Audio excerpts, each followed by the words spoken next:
میرا اہل سنت میرے دعوت اسلامی مولانا الیاس عطار قادری دعوت برکات ملالیہ، لاکھوں لوگوں کا عقیدہ درست ہو گیا،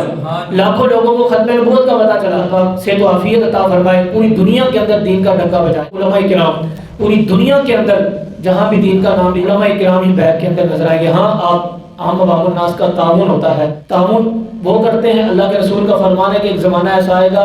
کہ دین کا نام لیا جائے گا لیکن درہم و دینار کی ضرورت پڑے گی، یعنی پیسوں کے بغیر دین کا کام نہیں ہوگا۔ وہ زمانہ بھی ہے، چھوٹا سا کام بھی کرنا پڑتا ہے نا، دین کا کام کرنا پڑتا ہے چھوٹا سا بھی، تو اس کے لیے بھی پیسے لگتے ہیں، بغیر پیسوں کے کچھ بھی نہیں ہوتا۔ تو اس لیے بتانے کا مقصد یہ ہے کہ پوری دنیا کے اندر جہاں علماء کرام کا کردار، اولیاء کرام کا کردار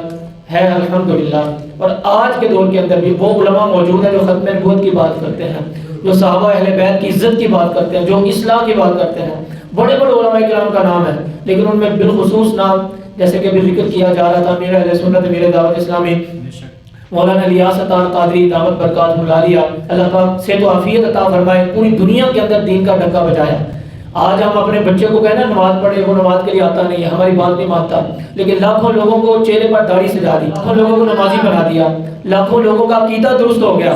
لاکھوں لوگوں کو ختم نبوت کا پتہ چلا، لاکھوں لوگوں کو یہ پتہ چلا کہ صحابہ کی عزت کیا ہے، لاکھوں لوگوں کو یہ پتہ چلا کہ اہل بیت کی عزت کیا ہے، لاکھوں لوگوں کو مسجدوں کا پتہ چلا، مسجد کا رخ کرنا ہے، ہم نے لوگوں کو نیکی کی دعوت دینی ہے۔ تو اس لیے یہ کردار ہے، ان شخصیات کا نام لیا جاتا ہے اس لیے حصول برکت کے لیے کہ انہوں نے اپنی زندگی وقف کر دی۔ آج یہ نہیں کہ لوگ کہتے ہیں پرانے زمانے میں اولیاء کرام تھے، آج بھی ہیں کہ جو دین کا ڈنکا بجاتے ہیں۔ تو اس لیے یہ شخصیات ہے، قرآن میں اللہ فرمایا یوم ندعو کل اناس بامامہم، کل قیامت کا دن ہوگا، ہر بندے کو اس کے امام کے سامنے بلایا جائے گا، جو جس کی بات مانتا ہوگا فرمایا جائے گا اس کے پیچھے آ جاؤ۔ جو ابو جہل کی بات کو مان کر جس نے کفر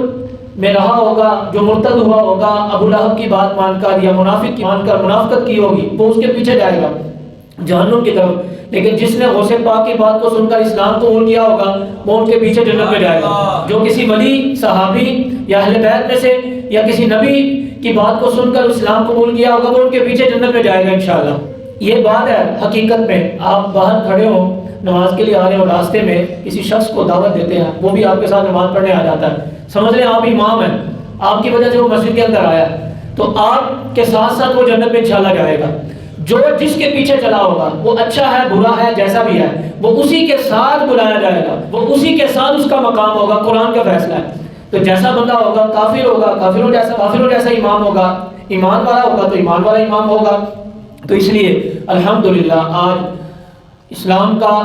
ڈنکا بجانے والے بھی بہت زیادہ ہیں، کمیاں بیشیاں ہر انسان کے اندر موجود ہیں، علماء کے اندر بھی ہم مانتے ہیں علماء کے اندر خطائیں بھی ہیں، لیکن بہرحال دعا کرتے ہیں اللہ پاک امیر اہل سنت امیر دعوت اسلامی کو صحت و عافیت عطا فرمائے، ان کا سایہ اہل اسلام پر تا دم حیات قائم اور دائم فرمائے، اور ہمارے علماء اہل سنت جہاں بھی ہیں اللہ سب کو صحت دے، اور جو عام عوام الناس میں سے دین کا کام کرنے کے لیے کسی بھی ادارے کے ساتھ تعاون کرتے ہیں، اللہ ان کو بھی سلامتی عطا فرمائے۔